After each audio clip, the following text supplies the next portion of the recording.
Gemara. On Daf Lamed Dalet Amud Bet, we learned last week, and if you didn't get to the Shir, you're welcome to see it online. So we learned the Mishnah and the Gemara. The Mishnah and the Gemara were focused on different approaches to what happens in a case of what's called Ketumim, where the top of the hadas is lopped off. Different approaches as to whether that's acceptable, whether you need even at least one hadas that's full, whether in the end, like Rabbi Tarfon says, you don't need any in the end out of the three hadasim. And we learned through that Gemara, we learned Tosfot there as well about the difference between the sequential taking versus taking everything at the same time. We saw Rashi, Tosfot. But now I'm going to go back to the question that I can't even remember from a week ago if I actually posed the question, but let me say it very sharply. This Mishnah runs against a Mishnah that we just learned and that we spent a lot of time analyzing about Dichui and not Dichui and the Tamra. Look on page 32b at the Mishnah. The Mishnah is very clear, and by the canons of what we understand about Mishnayot and Gemaras and about Shas, page 32b is very, very clear. Hadas hagazul vayavish pasol shashev only dachat pasol nektam rosho. Highlight those two words. If the top of it is lopped off, it's cut off. Nifritzu alav, the leaves became separated. Oshayu anav meruin me'alav pasol. It says it's not kosher. Who is the author? What's the name of the Tana who wrote the Mishnah on 32b? Who's the author? I mean, we know who redacted it was Rabbi Yehuda Nasi, but who's the Shita there being brought to bear? Doesn't say. Stam Mishnah.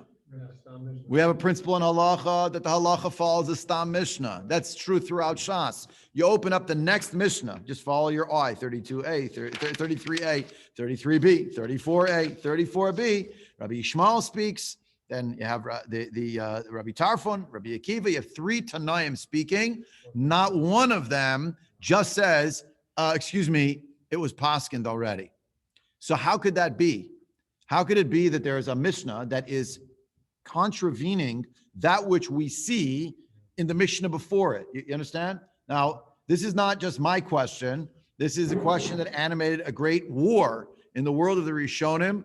And I'm saying it that way because of one of the sources that we're going to see momentarily. Take the first source. If you're on the screen here, you can see it. I'm putting it up. This is the Rambam from the beautiful Frankel edition of the Rambam. This is chapter 8 of Hilchot Lulav, Halacha Hey. We're going to learn just a few words. Unbelievable, but somehow, mysteriously, the Rambam paskins, Hadas Shenektam Rosho Kasha. It's the last line there. You see it? Hadas, that's all you need from the Rambam. You just look at that and you think, wait, how could it be Hadas Shenektam Rosho Kasher? It actually says on 32b, on Lamed Bet Amud Bet, Pasal. It says so. So what did the Rambam do? He paskined here like, look at 34b, He paskined like which of the Tanaim? Rabbi Yishmael said you need 3 hadasim, 2 aravot, 1 lulav, 1 etrog, and even if 2 of them are cut, as long as one of them is good, then you're okay. Rabbi Tarfon says even if all 3 are cut, and then Rabbi Akiva says you need 1 of each. Rabbi Tarfon holds 3 hadasim and 3 of them are lopped off at the top. It's kosher. What did the Rambam paskin? Like Rabbi Tarfon. But this is baffling. The Mishnah is very, very clear. On 32b, that Nektam Rosho is puzzle. You see the contradiction? I didn't note this contradiction. The Raavad noted this contradiction. This is a very, I know people, they're always saying it's a very famous Rambam. It means they know it, It's a famous, this is actually for real, a famous Raavad. Now, what makes it so famous? Just look on this page over here, still the same top page of the packet. Hasagat HaRaavad. The Raavad, Rabbi Avram Ibn Daud, was a great Chacham of Provence, born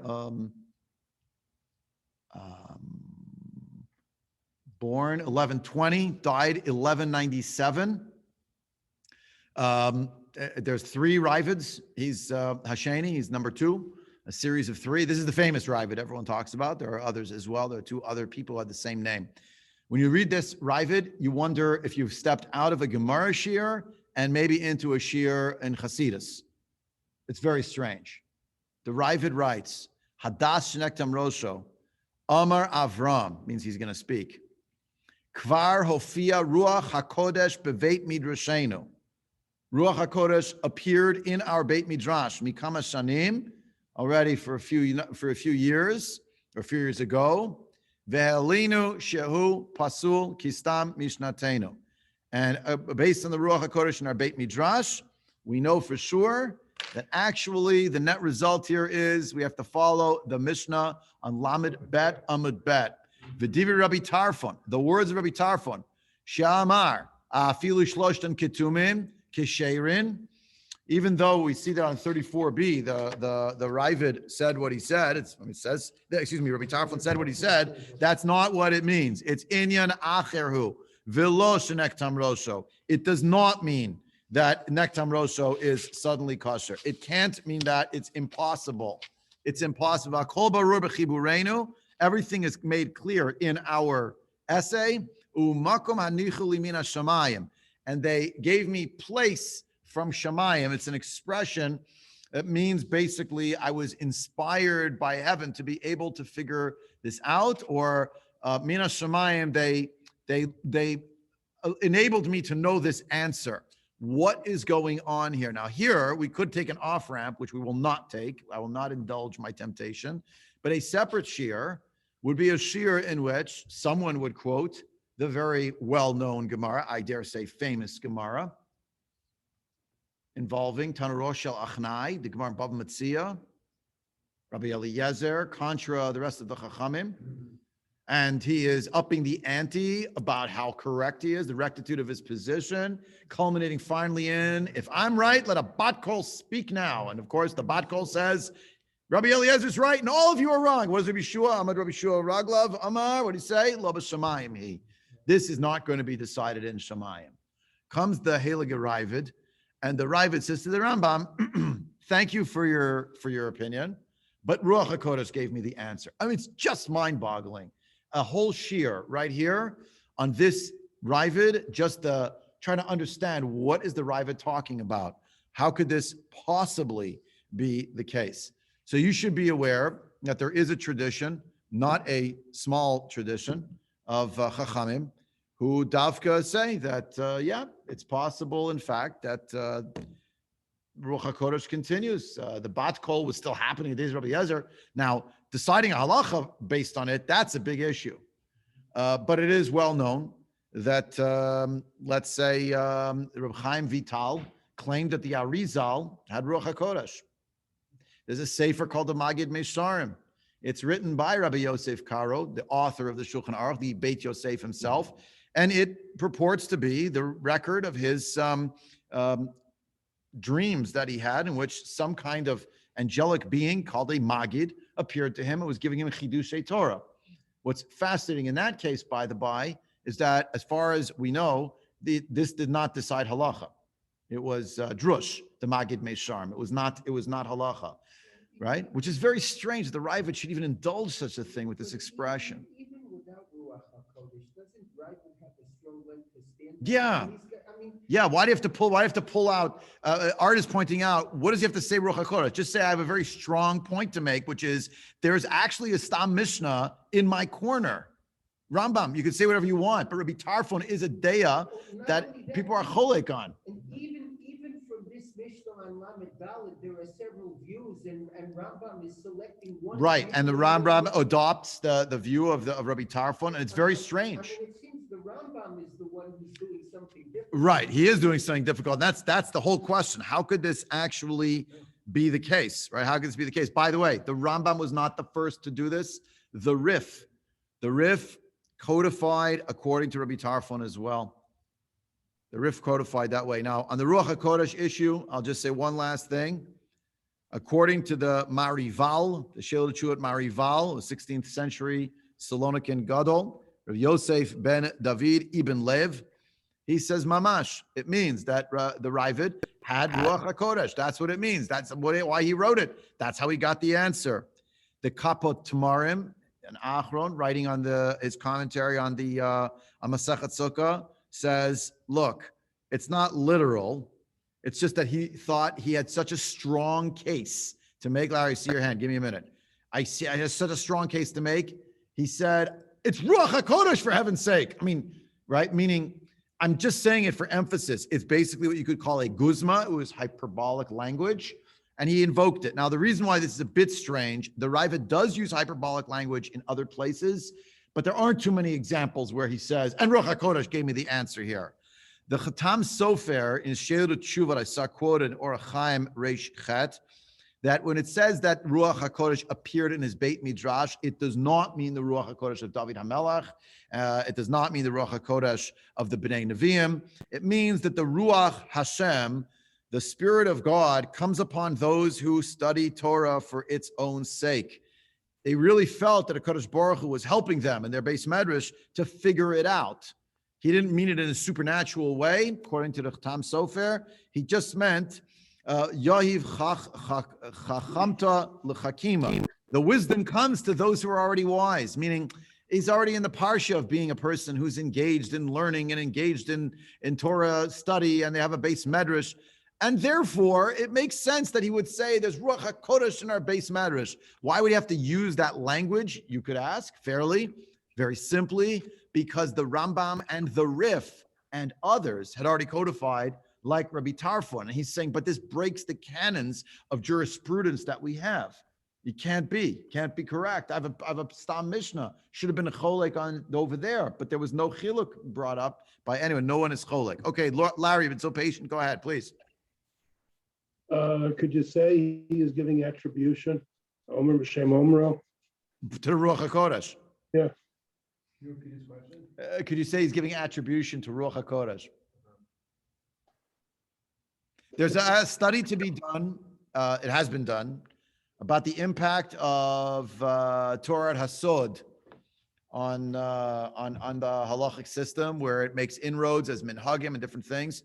But the idea that a Rishon would say, I make recourse to the authority, basically, of a divine, heavenly, divine inspiration, it's a shver Raavad. The Hasidim, you should be aware, whether they're learning sugyas in Masaches Sukka, I don't know. I know in Ger they are. I think in Lubavitch they are. I don't know who else. I just don't know them well enough. Maybe they are, maybe they're not. But the idea that they're going to invoke Ruach HaKodesh to them, the Hasidim, matok midvash, this rabbi Ruach HaKodesh, that rabbi Ruach HaKodesh. Look, the Raavad even talks about it, and you have, in fact, it is here, and it is strange, and you should be aware that there is a case to be made here, but it's particularly jarring because in the halacha system. Yeah. Okay. Anyone else before we go on? In the story of the 10 martyrs, we have the story of Rabbi Ishmael, Yeah. who goes up to heaven. Right, right. He wasn't a Navi. Right. Nevertheless, he had the inspiration. He had some. Rabbi Yishmael Kohen, Benny's pointing out, Rabbi Yishmael Kohen Gadol. We have the example in the liturgy. That's where it appears. Amitz Koach and the other nusach that is escaping me now. Amitz Koach and there are two nuschaot for the Seder Avoda, and the 10 martyrs is in it. No, I'm sorry, very overtired. No, okay, I forgot. But and then we have the nusach that we have obviously on Tisha B'Av as well, and both of them. There's more in the Yom Kippur one, if I'm not mistaken, is the one where he goes somehow up to Shamayim to ask a question. Look, those of us who grow up, let's say, in the giant shadow of the rationalist school, decided that since there's no nevuah, it means there's no communication whatsoever from Shamayim to Aretz, and yet every believing Jew is davening every day. So clearly, we do believe that there is interaction, obviously, between Shamayim and Aretz. We don't think it's cut off. But the idea that HaKadosh Baruch Hu is speaking still to people, and we don't want to call it nevuah, it's definitely not nevuah, that ended. But that there's still Ruach HaKodesh. We have examples galore in the Gemara of Ruach HaKodesh, of Bat Kol, etc. The question is, when you bring it into the halachic realm, that's where it gets very, very strange. I will say over the years, autobiographically, I'll say I've warmed up a lot more to the idea that there is something more broadly speaking about a communication from Hashem to humanity, not just in the Torah Kedosha, but that they're Yecholiot, Ruach HaKodesh, other things, Shelat Chalom, different things that people did over the ages, not small people. The Gra, the Gur al Hagra, etc. Many different examples. Again, but when you come to the halachic system, that's where the guardrails go up. Wait a second. Lo b'shamayim, how could this be? So I leave it with you for your consideration.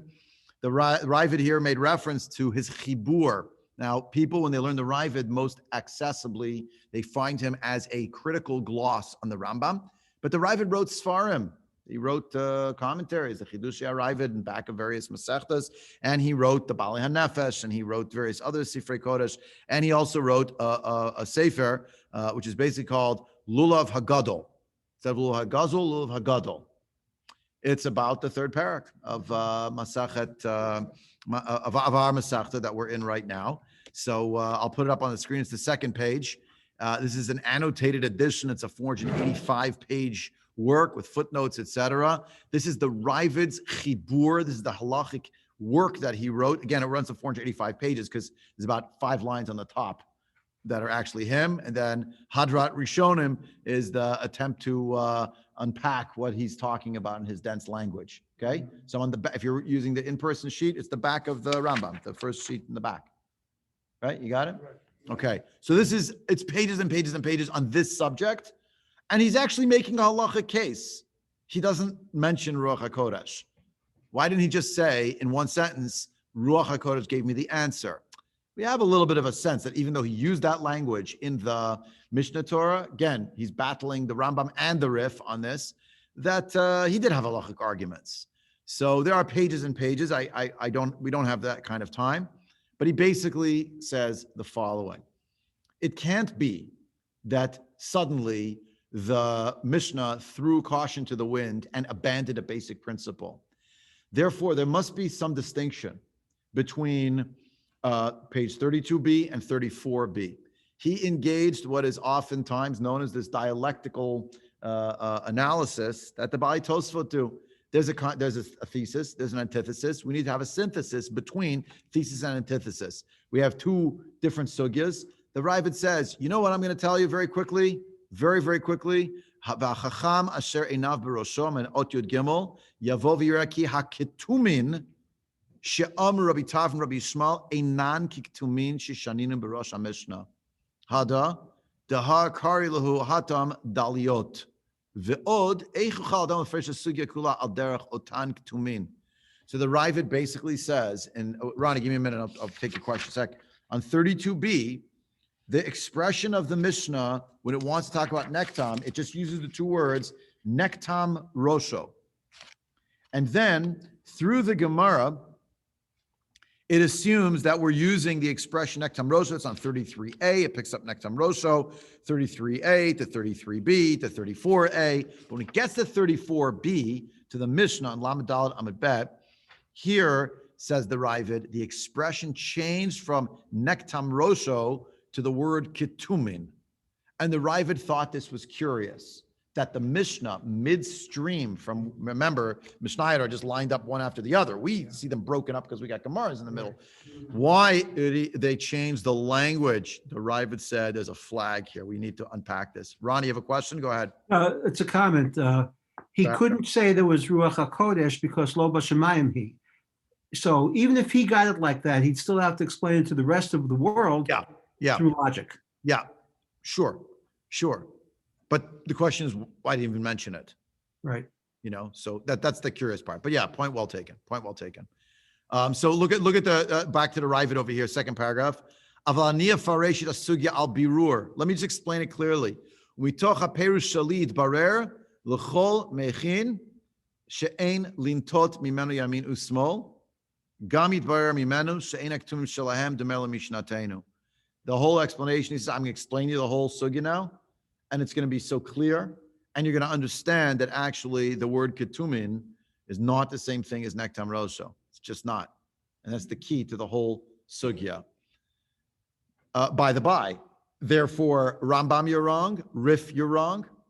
It must be that actually we paskin like Lamed Bet, Amud Bet, not like you paskin, because Rabbi Tarfon and Rabbi Yishmael, by the way, the thing about Rabbi Tarfon, Rabbi Yishmael, Rabbi Akiva, remember, Rabbi Yishmael eventually seems to collapse into Rabbi Tarfon in the Gemara. It sounds like he changed his mind. Rabbi Akiva is like in his own world here because Rabbi Akiva just says 1, 1, 1, 1, 1, 1. It's 4 different speeches, one of each. He doesn't actually literally weigh in. It's going to be a feature in a couple minutes. He doesn't actually weigh in and say, and it can't be Katum. Okay, so V'kachu perish sugya. What's the difference between Rosho, Nektam Rosho and Ketumim. and Ketumim? That's the Raavad. Look, Ot Yud Dalet. Let's go. Oh, That's what he's trying to explain. But his whole thesis is these are 2 separate cases. And the fact that you didn't realize that is why you, Rambam, why you, Rif, you made a mistake. That's all. You just made a mistake. What can you do? V'kachu perish sugya. Here's the explanation of the whole sugya. Yeah? Ki hayu Rabbi Alabar Memov Rabbi Chagi Svurim Lomar Shtei Daliot. The Daliot is the branches that sort of go down to the ground, and that therefore they need like a lattice to be on. They need like support. So he just says, the idea that we have here a differentiation of language between these two opinions is actually turning on the idea that Rabbi Yishmael calls these dalyot. He doesn't really call them ketumin, and it's because they're not really ketumin, and he had to use the language of dalyot. Let's see it inside. He says as follows. Turn to the next page, 46. Shtei kedayot Amar Rabbi Yishmael. Yeah, it's lishva, but if you look at number 4, it's l'shavach, l'chumra ka'amar. Okay, l'shavach ka'amar, right? Meaning l'chumra. U'milti Rabbi Yishmael lo tani afilu. His Gemara doesn't have the word afilu. He's looking at manuscripts. He doesn't have a printed Gemara. Kasher katafti lamal, as I explained earlier. Okay, we didn't see that inside, but whatever. Vachi diba sifra b'milti Rabbi Yishmael. Here's what it says in the sifra. So in other words, in the Medrash halacha of Sefer Vayikra, the Sifra is called the Torah Kohanim. Rabbi Yishmael is quoted in Parshat Emor as saying, Shtei dalyot v'achat she'ena ketuma. 2 of the branches can be what's called dalyot. Hasn't been entirely defined yet. He's going to explain in a minute. Rabbi Tarfon Omer, afilu shloshtan ketumin. Well, the Hadrat Rishonim says that it says v'him anafim ha'elyonim shehem rachim. Right. So explain. Let's keep going. I'm going to show you where this whole thing goes. Okay. The point is Kasav Rabbi Abba Memel Rabbi Chagi Shehadaliyot Shehizki Rabbi Yishmael L'Shevach Ka'amar L'Shevach meaning L'Chumra Ki Hema Anafim El Yonim V'Harachim. It's quoted in the up top as well. Next after footnote number 11. I mean Ki Hema Anafim El Yonim V'Harachim V'Hem Shevach Hadasim U'Mishnatenu Karam Ketumim B'Lashon Mishnah. Kidichtiv et Rosh Yenikotav Kataf. All right. The idea that it's there's something here about the way that Hadassim grow that has not been made clear. And it goes like this. There is the branch of Hadassim, and coming out of the branch of Hadassim are yet more Hadassim. They need a lattice in order to stand up. One is going to be strong enough. The other 2 are like drooping. So they need something to hold them up. Okay. But when you put it into your bundle, it's not a stem with stems coming off it. It's a stem with leaves coming off it. But sometimes the twig has other twigs coming off it which also have leaves. So before they sell it to you, know what they do? They trim those 2 things on the sides, leaving you 1 twig with the leaves. The top, says the Raavad, is not cut off. It's ketumin, means that they cut on the sides the twigs coming out. And therefore it's 2 dalyot and 1 that's l'shavach, meaning it's the nicest, choicest one. It means l'chumra, at least that one has to be properly done. Not looking like it's a graft. After number 4, footnote 14, Val kol davar shenishbar shurach nikar katifa. Anything that is, after you cut it, it's still like a shoot that's been cut. This is a pasuk from Sefer Yechezkel. So that's called a katifa. That's a katef. At Rosh Yenikotav kataf. V'al kol davar kasher nikra schira. V'chenu omer v'lakachti ani matzmer de'eretz harama v'natati mirosh yankotav rach akatef. The point is the soft part, the choicest part, the nicest part, it ends up being called Ketumim. V'hinei, bottom line here, V'hinei Rabbi Yishmael. Boy, so you shneha dasim in anafim al yom harakim. You have to have, according to Rabbi Yishmael, remember he said you have to have 3, but you can have 2 of them Ketumin. What do you mean 2 of them Ketumin? Yes or no? It's either all have to be perfect or none have to be perfect. The Raavad says, no, that's not what he was talking about. He was talking about the top. Then it would have said Nektam Rosho, and then it's over. That's not what happened. He's talking about where the twig's coming out and you've trimmed it, so you have 1 twig.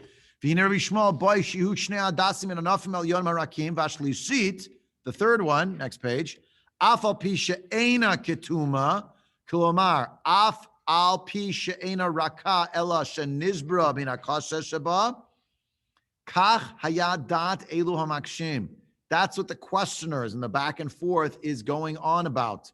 Umishum hachi, akshile Rabbi Abba bar Memel, Rabbi Ami, Kamashahaya, Rabbi Yishmael, Marbe Bahadaram Shel Hadasim. Look how Rabbi Yishmael cared so much about the beauty of the Hadasim. Kach Yarbe Bahadar Shel Sharaminin V'alulav Katum Meirosh Hayinikot V'chein Ba'arava. Right? It's not talking about the top. It's talking about that the way you trimmed it off of its source, it looks good. Rabbi Tarfon says you could have all 3 like that. Rabbi Yishmael says, okay, at least one of them should be one that it's whole and complete all the way through. So the Raavad says to everybody else, how could you claim otherwise? Because otherwise we are stuck in a place where we've gone against a Stam Mishnah. It doesn't add up. It just doesn't add up. So now the Ramban didn't accept what the Raavad said, and the Ramban wrote a whole critical gloss on the Raavad. That's the next page. Okay, everybody on the phone still with me? Everyone on Zoom, we're good? Okay. Yes. Again, for the Yes. okay, for the Raavad, he said, it just can't be. How could it be that you have 2 Mishnayot back to back that are contradicting each other, and the poskim, not one but many, follow with the sheet of Rabbi Tarfon, and he wants to show that they're wrong by saying, but they all misunderstood the language of the Mishnah. Ketumin is not Nektav Rosho. So here is the Asagah of the Ramban on Hilchot Lulav Laharavid, and the Ramban endeavors to attack the Ravid's view. Okay. By the way, I'll just fill this out before we go any further.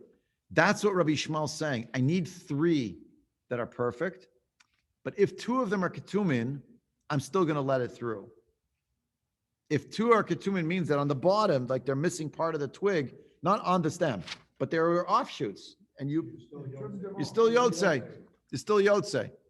That would still be good enough. And then he relents in the end to say to Rabbi Tarfon, basically, I go in with you. Okay. By the by, Rabbi Akiva seems to need 1 of each of the species, and Rabbi Akiva, at least as far as the Mishnah is concerned, he doesn't give in, as far as I recall. He just says, just like the lulav is 1, the etrog is 1, the hadas has to be 1, the arav has to be 1. Ketumim, not Ketumim, he doesn't mention. So here's the Ramban.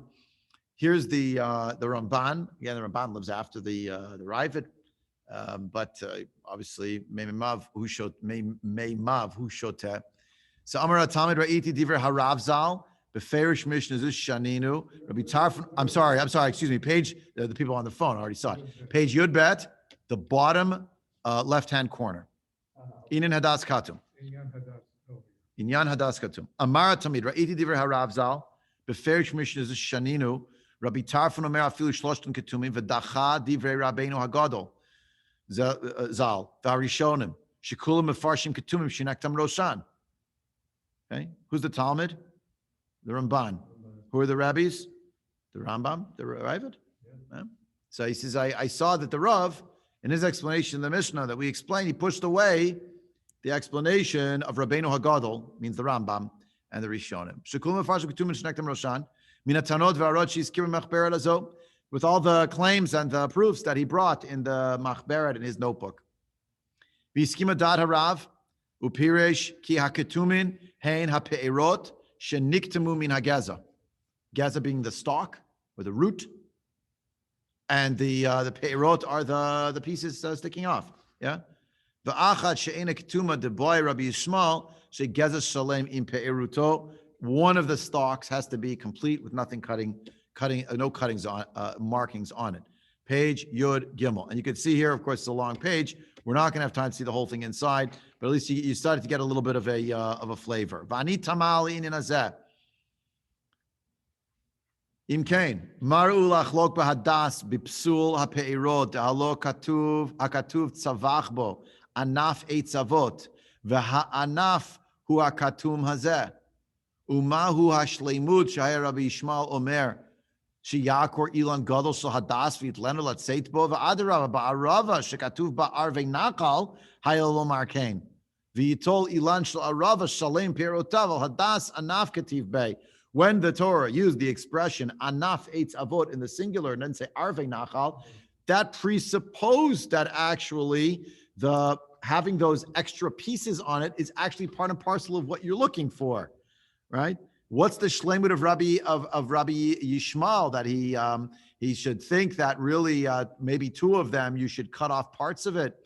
According to that, you should really have the whole thing. Just pick the whole thing up. Arvei nachal, I get it. It's plural, right? But here, like, it's supposed to grow on its own. What are you hawking a chinik that it's some other part with other twigs coming off, right? So, there are others who wanted to support the Rav. Here it means the Raavad. It's the stem that has little buds coming off it and little twigs. Right?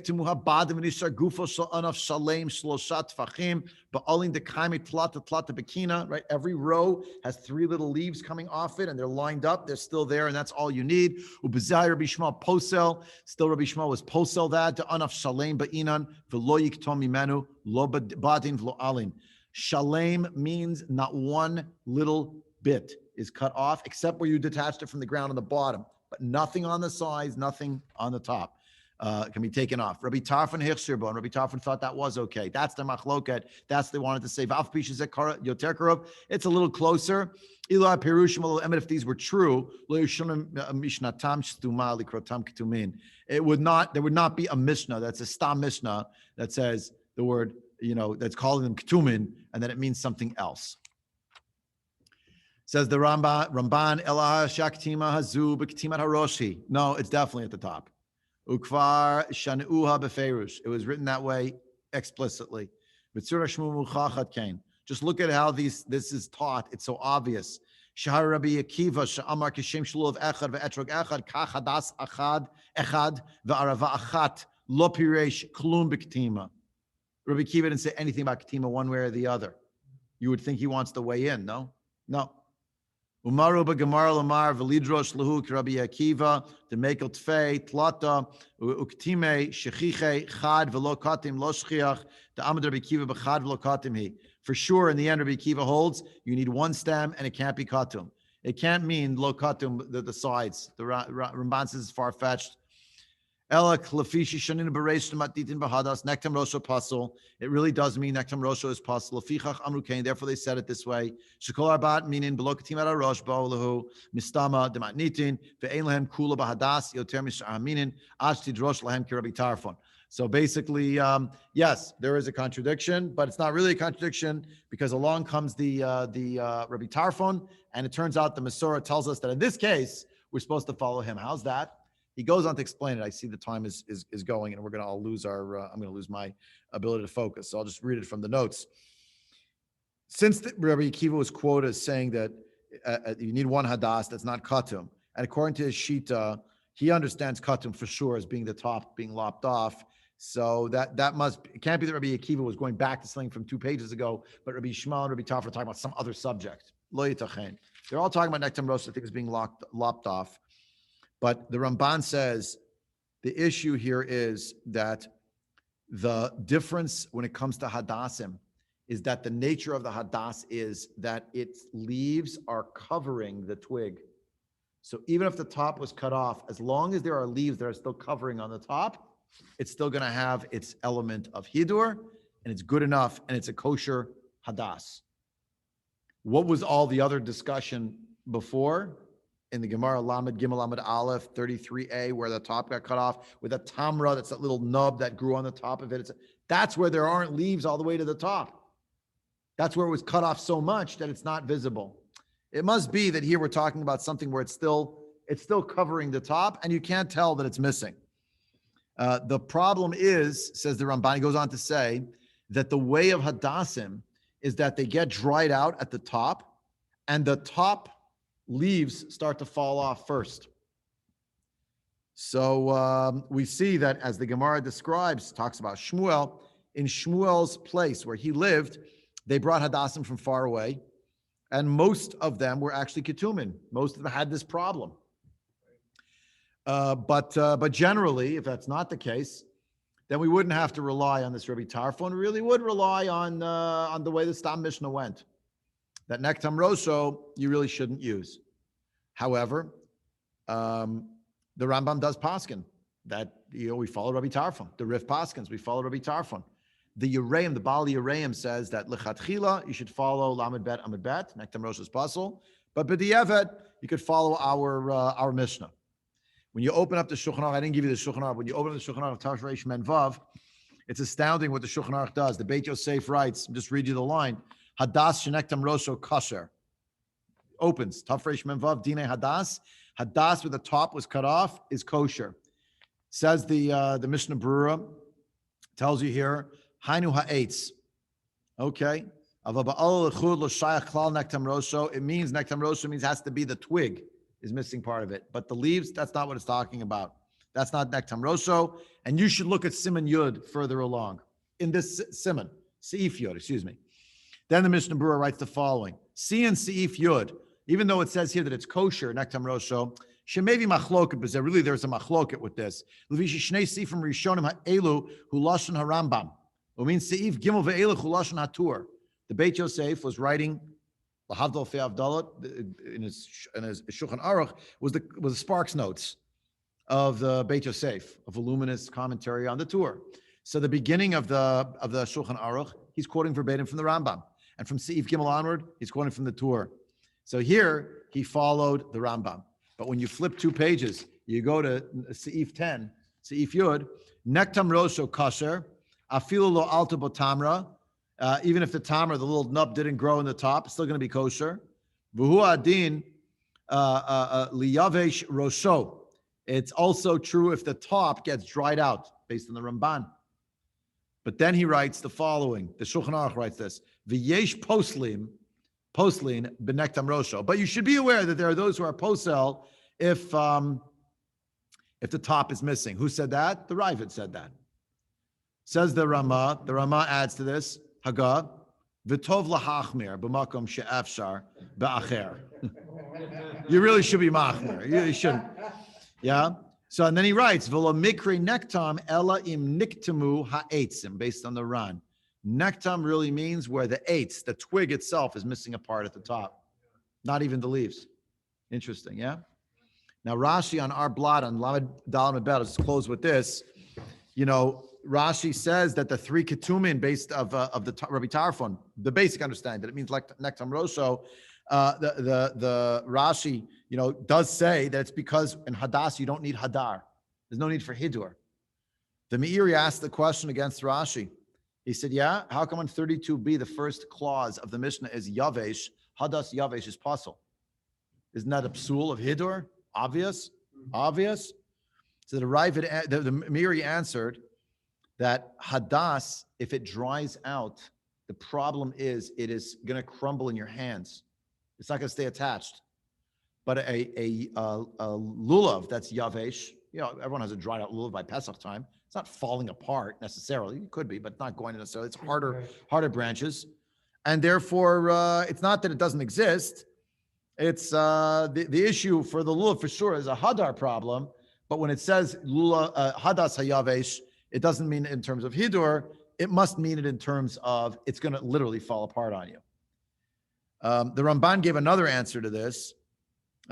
He said again the same idea. No, there is a hidur with regard to nektam, and you could argue that that's true even if the 3 of them are ketumim, and that is because the little leaves are still going to sort of cover the top in some way. And that's really, we need enough eitz avot. That'll be enough to cover it. Okay, more to say on this. There's pages and pages and pages in the Raavad, pages and pages and pages in the Ramban. I gave you just like a tiny little window into it, but you see this is how it goes. And when you get to the Shulchan Aruch, it's so obvious. He starts off, follow the Rambam. And when you get to Sif Yod, he says, well, Yesh Omrim, and the Ramah says, you should be Machmir. Don't use them if Nektam Rosho, if you're stuck, whatever. They say that during World War I, that Rav Moshe Soloveitchik relied on the more makel position because it was very, very hard to get hadassim that were kosher, but that generally try to be machmir for the other approach. But you see what's swirling over here back and forth between the Rambam and the Raavad and all of the Rishonim. Okay, Ad Kan for tonight. Next.